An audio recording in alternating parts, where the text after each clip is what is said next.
একজন মানুষ হাঁটছে, তার কাঁধে একটা ব্যাগ ভারী।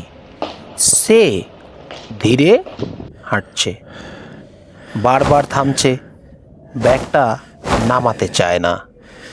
কিছু দূর যাওয়ার পর সে আর পারে না। ব্যাগটা খুলে দেখে ভেতরে পুরানো অপ্রয়োজনীয় জিনিস। সে কিছুক্ষণ ভাবে, তারপর ব্যাগটা মাটিতে রেখে দেয়। সে আবার হাঁটা শুরু করে, এবার হালকা পায়ে। ব্যাগটা পড়ে থাকে, সে আর ফিরে তাকায় না।